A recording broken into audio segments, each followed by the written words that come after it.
Bom dia, irmãs e irmãos. Neste dia que estamos comemorando a chegada de Jesus na Terra, vamos a refletir sobre esse fato, começando a partir do Evangelho de João, no capítulo 1. Vamos ler dos versículos 1 a 4 e finalmente o 14. Fala o Evangelho. No princípio era a palavra, e a palavra estava com Deus, e a palavra era Deus. Ele estava no princípio com Deus. Todas as coisas foram feitas por intermédio dele. E sem ele, nada do que foi feito existiria. A vida estava nele e era a luz dos homens. E no versículo 14, e o Verbo se fez carne e habitou entre nós, pleno de graça e verdade, e vimos a sua glória como a glória do unigênito do Pai.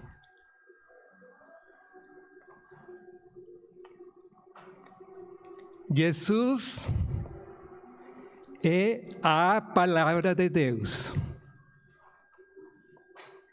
Ou como traduzem algumas das versões corretamente também, Jesus é o Verbo de Deus. E o Verbo é Deus também. Ele se fez carne. Significa que Ele é a palavra de Deus, toda a palavra de Deus. A palavra de Deus completa, é a palavra mesma.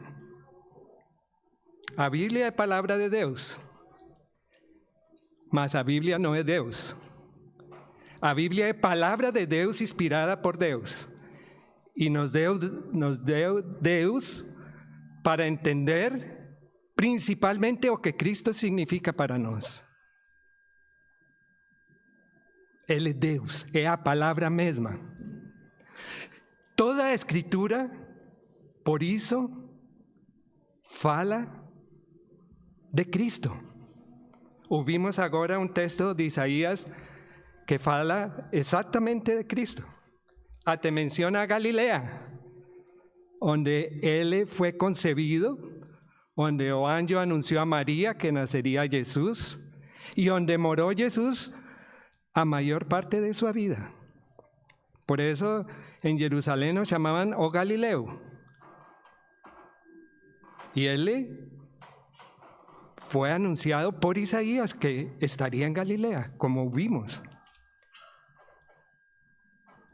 Y que ese menino nacería. Y también en el libro de Isaías, podemos leer no capítulo 4 del libro de Isaías, séptimo del libro de Isaías, una profecía también sobre Jesús. Versículo 14 del capítulo 7 de Isaías. Pois o Señor mesmo vos dará uma sinal. Uma virgem ficará grávida e dará à luz um filho. E ele se chamará Emanuel. Deus conosco. Emanuel significa Deus conosco. Uma palavra aí sem traduzir. Na língua hebraica. Deus conosco.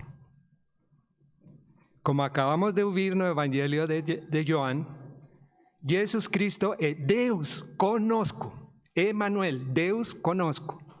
O mesmo Deus que se encarnou. Fala o versículo 14 do Evangelho, do capítulo 1 de João.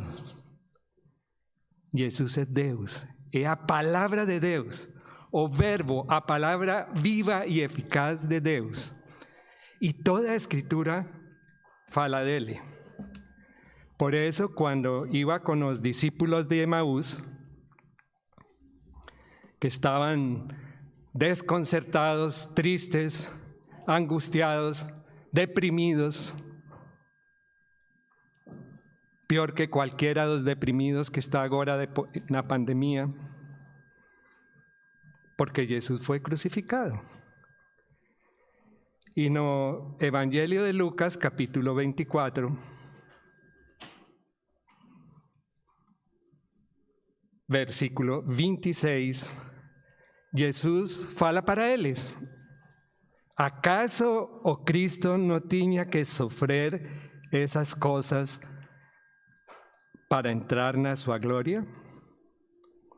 Y comenzando por Moisés y todos los profetas, explicóles o que costaba a seu respecto en todas las escrituras. He mencionado mucho a Isaías, ¿no? Mas vocês pueden encontrar a referencias para Jesús en Génesis y de ahí para enfrente en los Salmos, muchas veces en los Salmos, en todos los profetas, como mismo Jesús fala. Por eso, si queremos interpretar las Escrituras, tenemos que partir que las Escrituras, el objetivo de las Escrituras es Jesús. Y tenemos que interpretar las Escrituras para Jesús. Y desde Jesús, como Jesús interpretaba las Escrituras. Porque Jesús es la palabra, Él mismo es la palabra, que fue inspirada en la Biblia, mas Él es la palabra. Y es intérprete de la Biblia, no solamente por las cosas que faló, sino por la vida de Él mismo.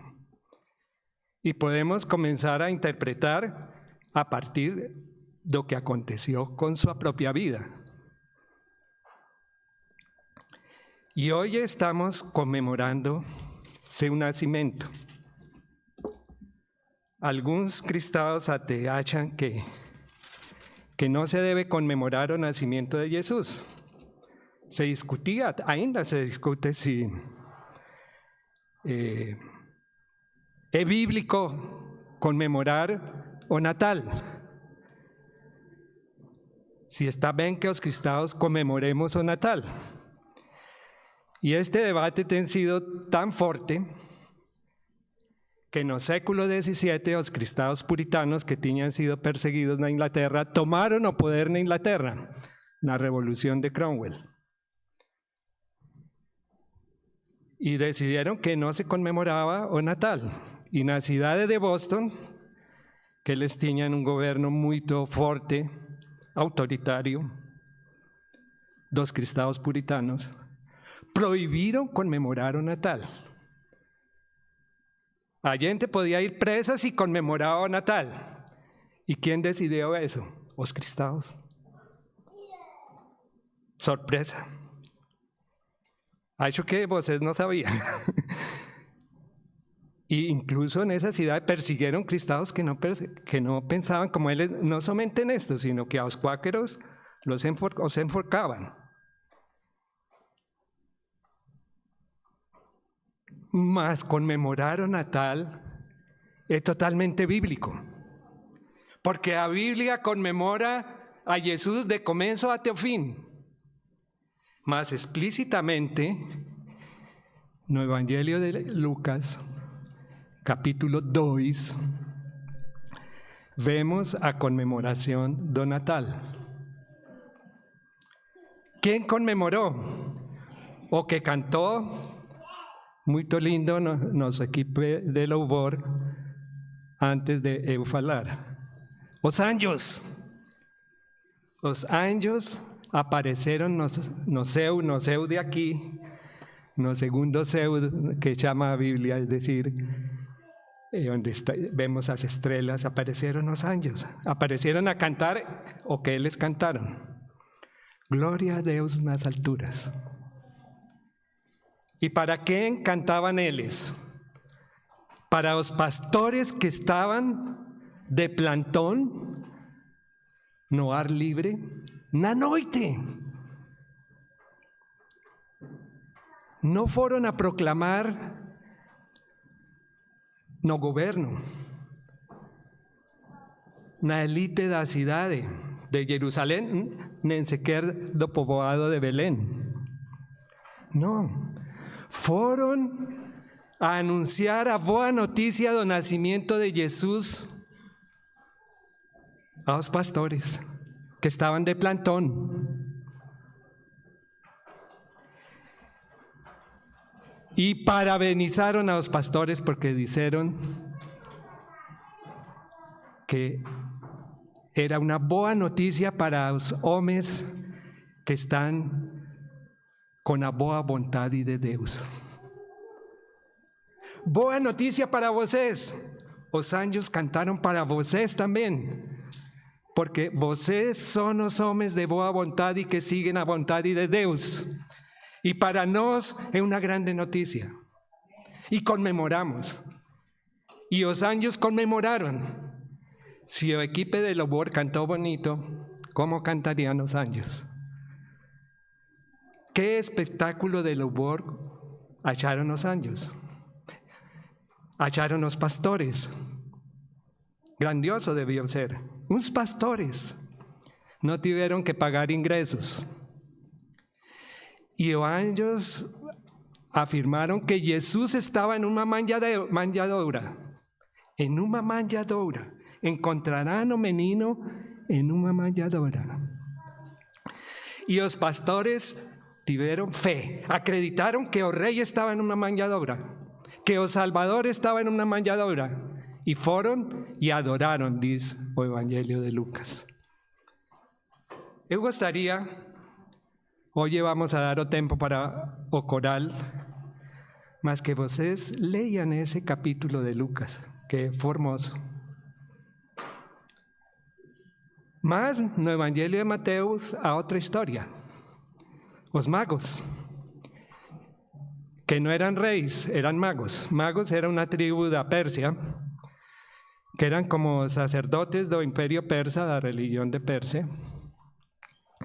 Y ellos, dentro de su concepción, vieron una estrella, porque ellos eran astrónomos, como sacerdotes judeos también, y hallaron que esa estrella significaba que un rey nació y siguieron la estrella. ¿Y a dónde fueron a procurar o rey que nació? Al palacio del rey. Y causaron un desastre, porque el rey que moraba ahí era Herodes. Y Herodes tenía de asesores de Biblia. Y llamó a los asesores de Biblia de él, que eran muy doctos, doctores de escritura, y ellos dijeron: o rey va a nacer en Belén. Y Herodes dice: me avisan dónde está el menino, que yo quiero adorar también al menino. Mas era para matarlo. Há pessoas que ten a Biblia no para adorar a Jesús, sino para matar a mensaje de Jesús.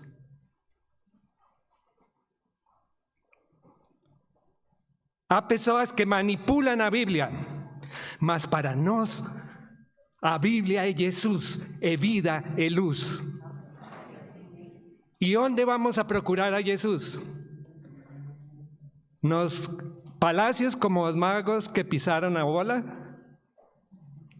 No, ellos tuvieron que ir a la manjedoura. Y el rey estaba en la manjedoura. Tenemos que procurar a Jesús en la manjedoura. En Nazaret, que era una aldea a más pequeña, de que ninguém esperaba nada bom, fala también el Evangelio. Tenemos que procurar a Jesús con los que están no plantón nocturno, que son los que adoran a Jesús, porque encuentran la noche como los pastores. Tenemos que procurar a Jesús curando doentes, con los leprosos, multiplicando pan, y la cruz. Y si encontramos a Jesús, ¿qué vamos a encontrar ahí? o encontraremos también una resurrección cuando Él volte. Ahí vamos a estar, hermanos. Gracias a Dios.